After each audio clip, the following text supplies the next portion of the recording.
Candice Herriott is a writer, a food blogger, a lover of gardening and the Charleston food scene. And coming soon, she'll be out with her new book, Provisions to Plate.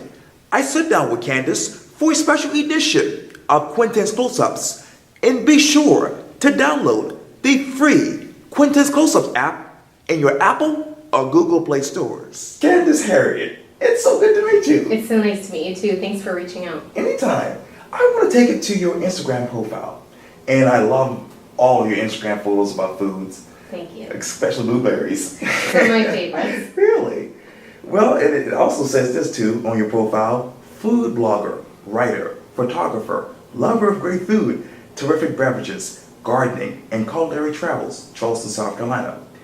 Tell me, what else are you doing these days? Well, I have a book that's coming out in 2 weeks. We launch on June 25th. We have a big launch dinner we're kicking off at Bowen's Island on Sunday, June 24th. And the book is really a culmination of just really showcasing the Charleston food scene from a seasonal perspective. And really, people ask me often that travel here or that live here, what makes our food community so rich and abundant? And I think that there's a couple of answers to that. And, when people used to ask me that question at first, I'd kind of pause because there were so many things I wanted to say that make it so great. So the book is a response to that.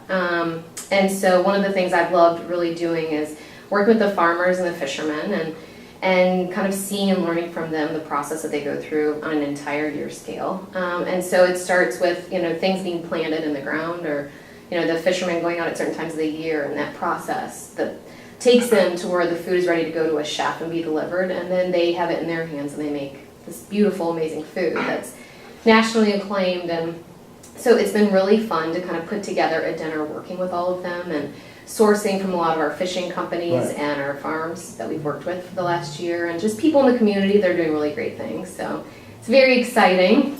I also want to say, and you also said this on your Facebook page, quote, this seasonal perspective is 272 pages of words, photographs, Q&A with 20 food professionals, farmers, fishermen, chefs, and more, plus along with 35 recipes. What is your perspective on this book right now after you've written it? I thought I had a good idea about the Charleston food scene. And for the most part, I think I had a pretty good grasp of what makes it really amazing, but it was life-changing, honestly. Going and I would photograph out in these farms every month for the entire year and just talking to them, seeing them in the highs of summer heats and the lows of summer of cold. Really, really cold temperatures that are freezing that can potentially devastate an entire crop for the year. It's life-changing because when we were talking about blueberries, when you go buy blueberries, you buy your $5 pint from the grocery store or if you're at the farmer's market and you enjoy them for what they are.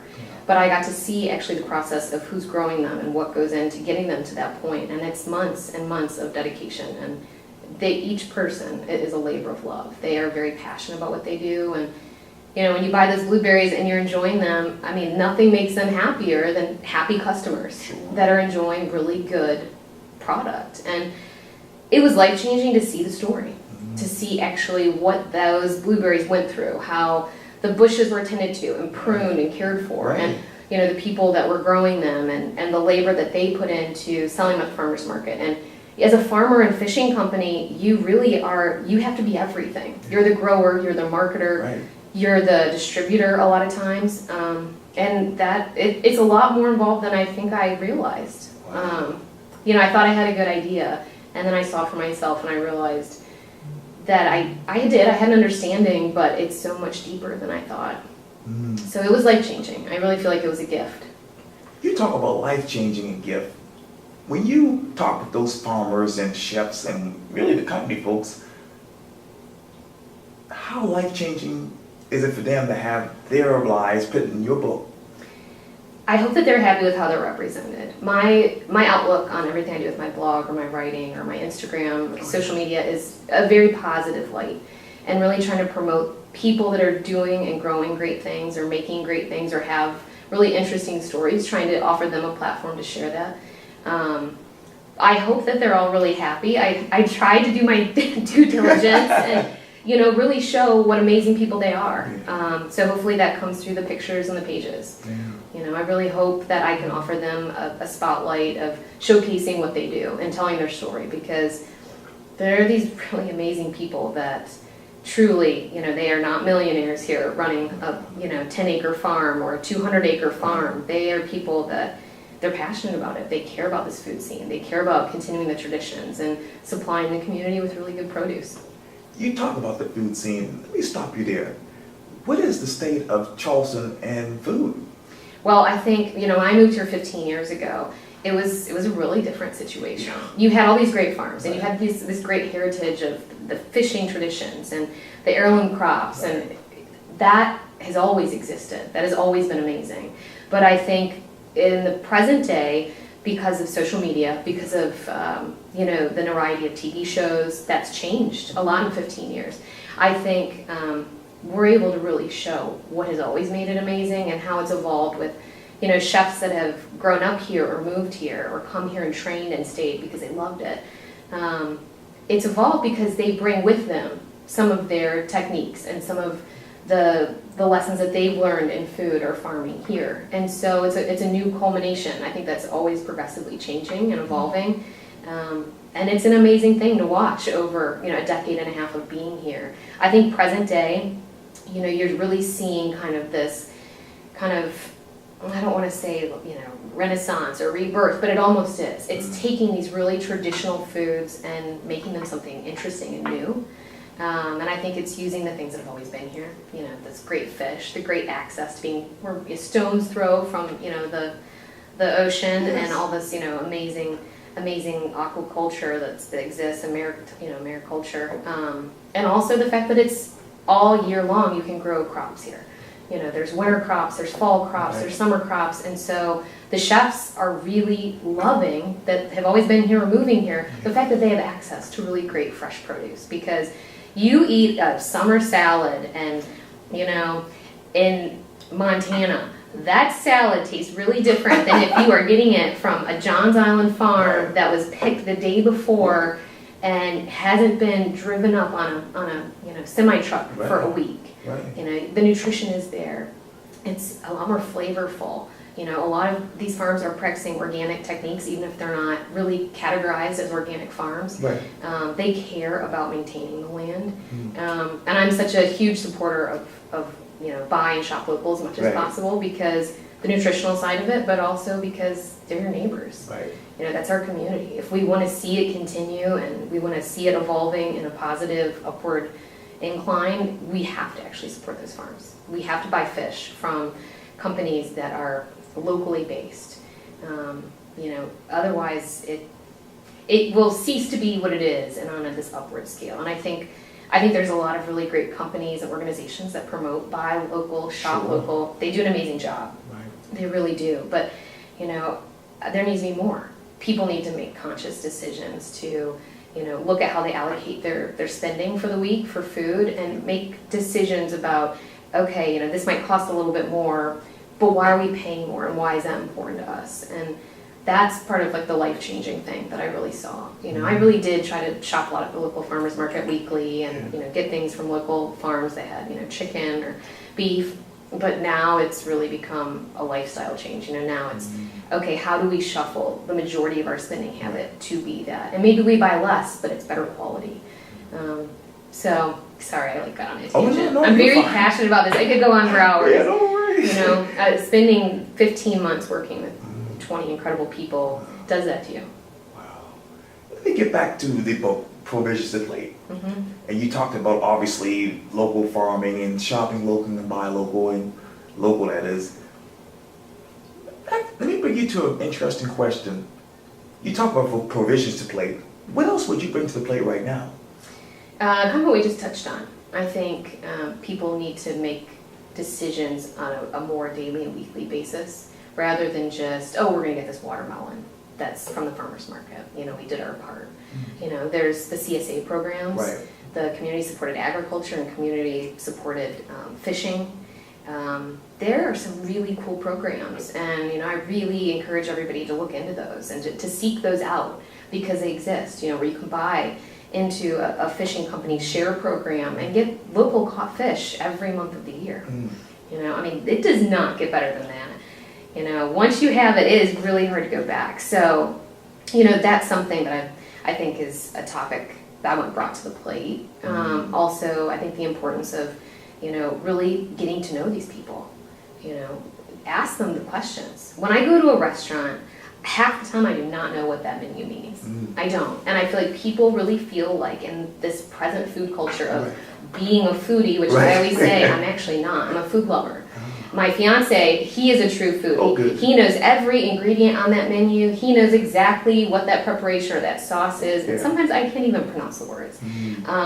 And I'm not intimidated. I'm not ashamed to say that. I like learning. I like asking the chefs. I like asking a farmer, okay, what do I do with this, you know, this turmeric? I don't know anything about it. How do I incorporate that into my diet? Or why is it good for me? And so, you know, I think those are things, I think people feel intimidated. I think that they feel like they ought to know what it is, or they're embarrassed that they're not sure how to cook something or what something is on a menu. And I mean, I'm such a firm believer, embrace living, embrace where you are, embrace the food culture, embrace getting to know people. And don't be scared to ask questions. That's how you learn. And even though I'm still learning, I still probably can't pronounce that sauce. Fourth item in on the menu I got Saturday night. That's okay. Oh, yeah. What more questions do you have about this food scene? I'm really interested to see what is going to happen. There's a huge shortage of industry workers. We have some really amazing chefs that are here and some really amazing chefs that constantly move here, but kitchens are really sadly understaffed with line cooks, with dishwashers, with it takes a team to make a kitchen operate. You know, when you go in and you get that plate that you order, you know, a dozen people went into making that, preparing that, prepping that, cleaning that up. And so, you know, I think that's going to be an interesting thing that's going to continue to be a problem. And I'm going to be interested to see the solutions that arise for that. I know some really, really great chefs in this city. I probably know 20 amazing chefs on a personally intimate basis, you know, where we talk regularly, and they're all working really long days. And, you know, they're really working really long weeks, and they do it because they love it. But they need a support system. And, you know, the restaurant managers and the restaurant owners, they do their best. But there really needs to be some kind of program developed, I think, multiple programs of recruitment, which there are some that exist and they do a good job, but you know, it's that whole experience. So that's, you know, that's a situation that is, you know, kind of imperative to making a strong restaurant. We have restaurants open here every month. We have restaurants that have been here for decades, and they all need solid teams. So that's a huge area that we're not able to keep up to that as an industry, I think. So sorry. No worries. Again, all these hours of talking to people and seeing them go through their life, you know, it impacts you. And then, you know, for a food blogger, there's so many kinds of food blogs.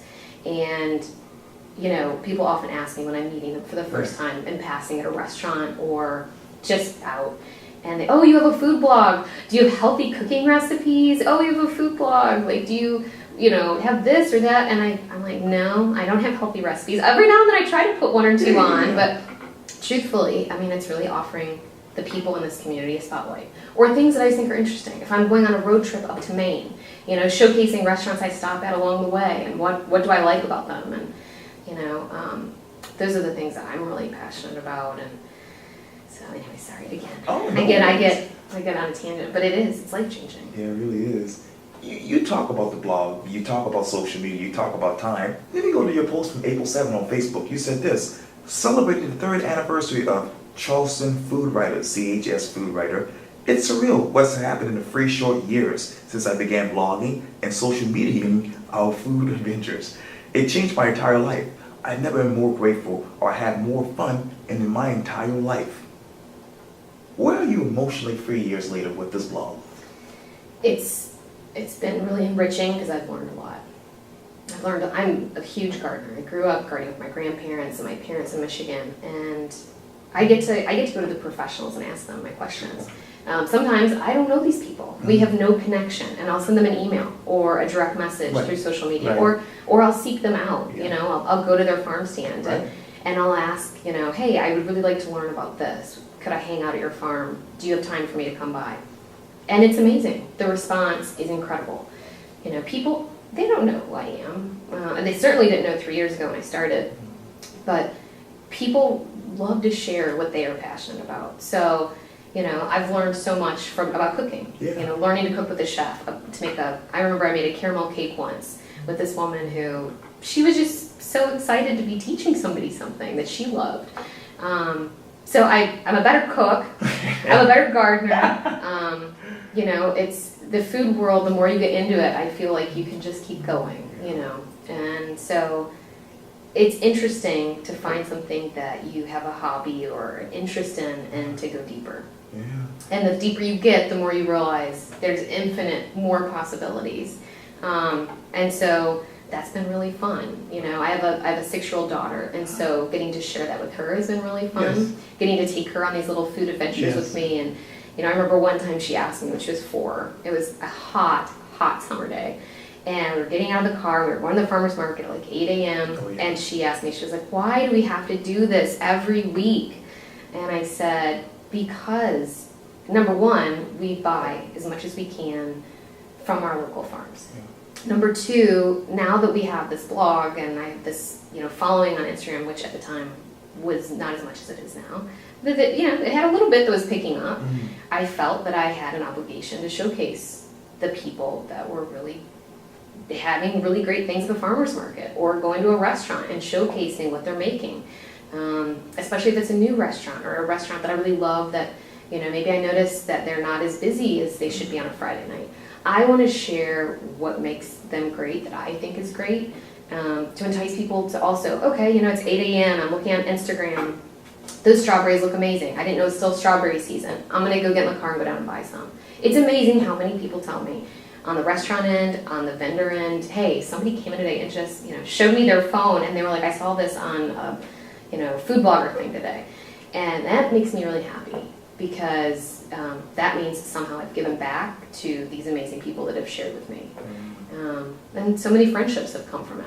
You know, some of my best friends are chefs that I've met that I just called blindly and asked if, you know, a couple years ago, hey, would you help me do like this cast iron series or whatever? And you can't plan when you're gonna make friends or develop these really deep relationships. Right. And I'd say probably half my friends right now have really come from situations like that. So that's part of feeling really grateful that something began in a really organic way from a real sincere point of interest, and then something really amazing grew.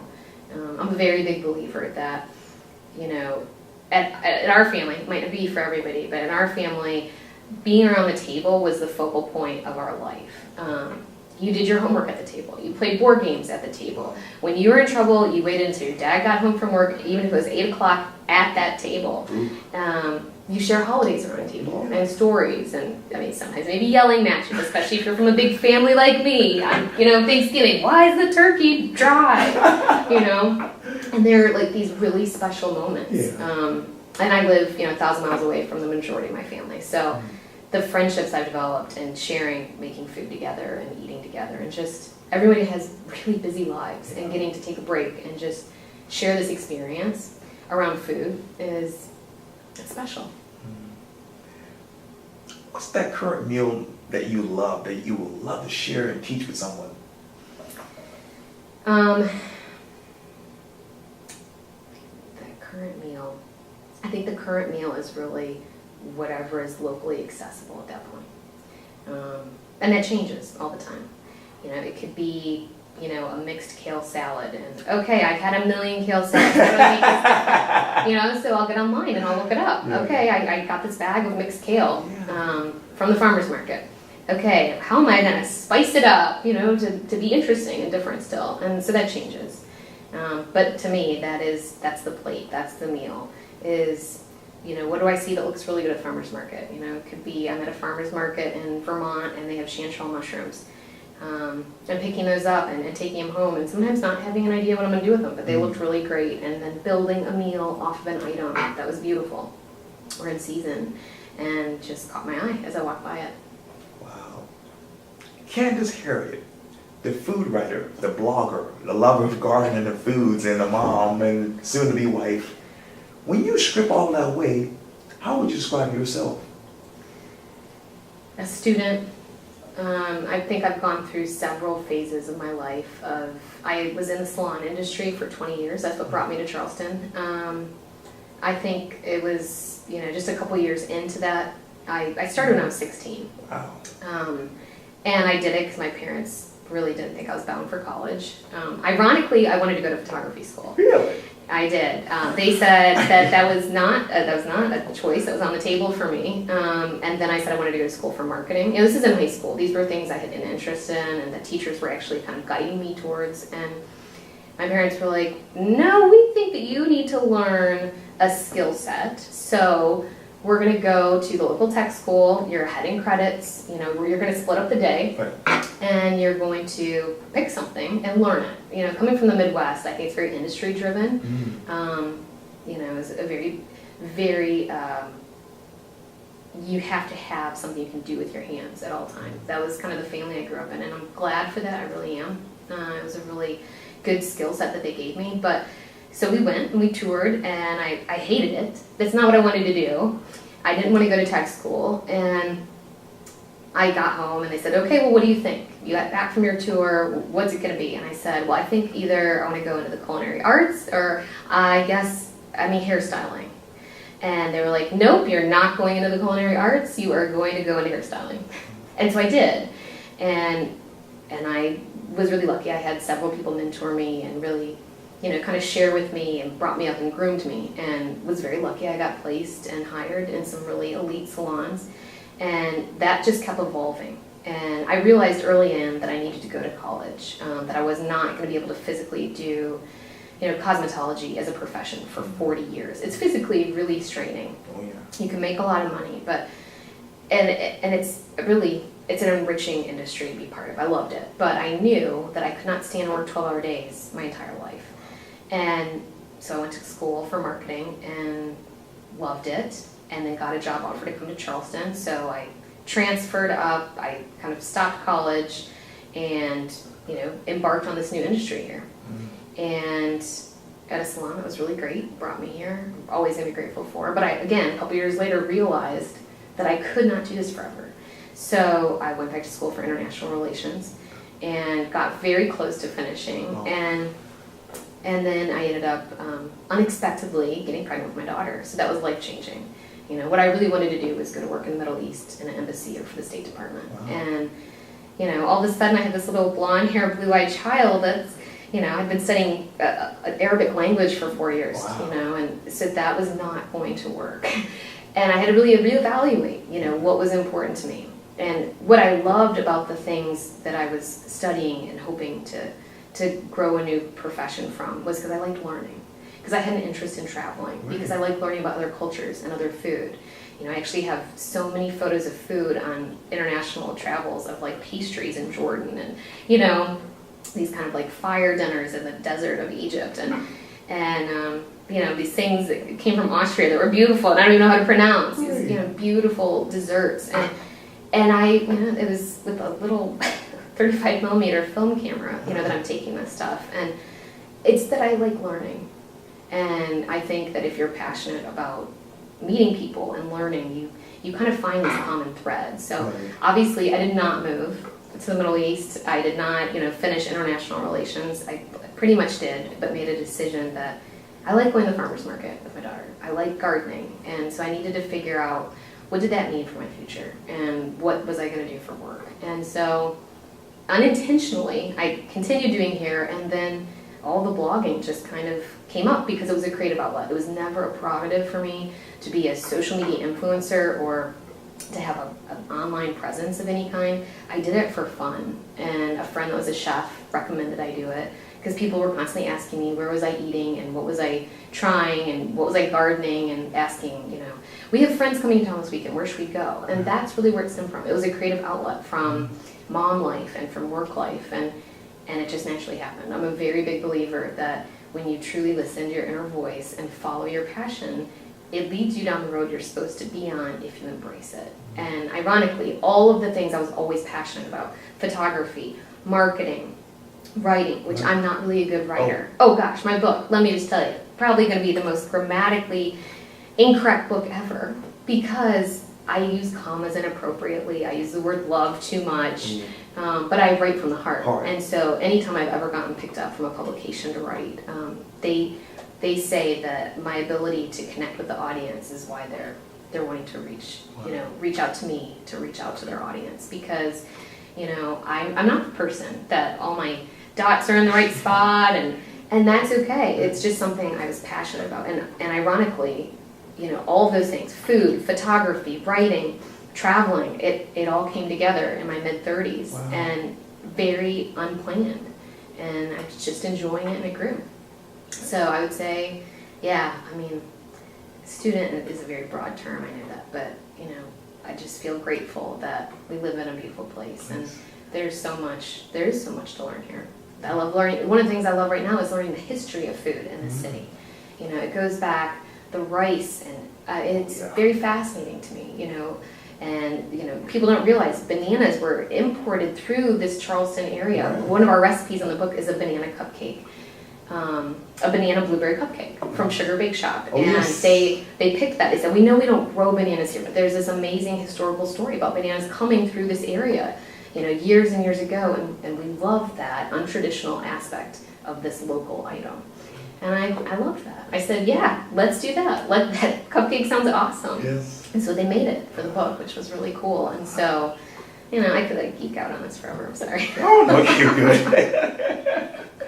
Well, Candice Herriott, thank you so much for your time. I really, really appreciate this. Thank you. This has really been fun. I'm enjoying following your interviews and your app, and thanks for reaching out. Oh, you're welcome. And hopefully this interview will be, you can actually listen to this interview on the iHeartRadio app as well. Okay. And I know that you're a salon lady, and you've done. I used to be, yeah. You think I can get a haircut now? I don't really have the sense of that. I have some really great recommendations. There's some very talented people in the city. Yes. But it's always good to change things up a little bit.